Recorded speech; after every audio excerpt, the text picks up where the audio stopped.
जब सुने के होई भोजपुरी गाना बस बजे के चाही गाना।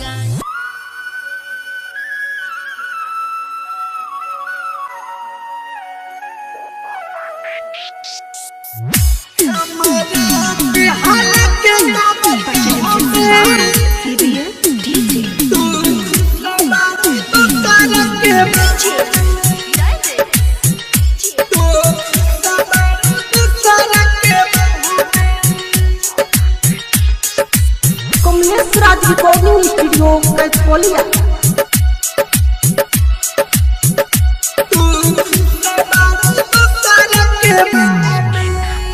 हमरा के हालत के कबर गाँव में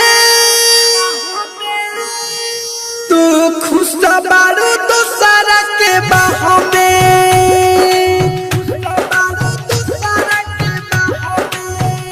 हमरा के हालत के कबर गाँव में तू खुश बारू दूसरा के बाह में। हमरा लकबो पछताइबू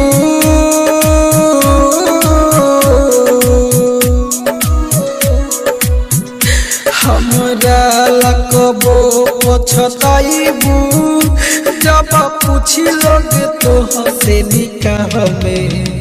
हमरा के हालत के कबर गाँव में तू खुश बारू दूसरा के बाह में।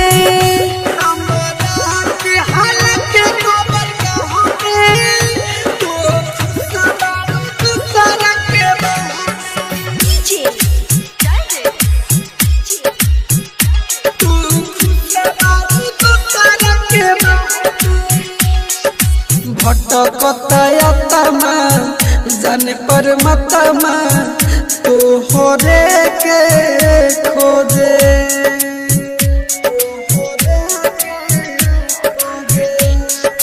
तो हरे बादो सहो होता या पशु सहो रोइले सुना रोजे। हमरा के ढाह के गइलू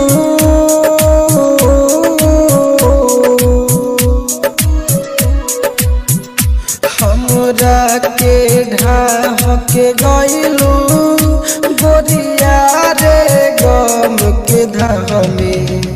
हमरा के हालत के कबर गाँव में जानो खुश बारू दूसरा के बाह में। हमरा के हालत के कबर गाँव में तो खुश बारू दूसरा के बाह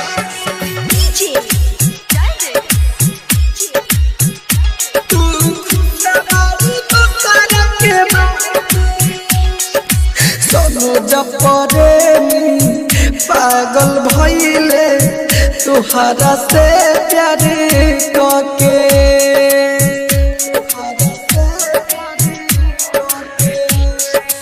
राइटर भोरिल बाबा जायन पूछत रहले हके तू पीछा पड़ी गइलू।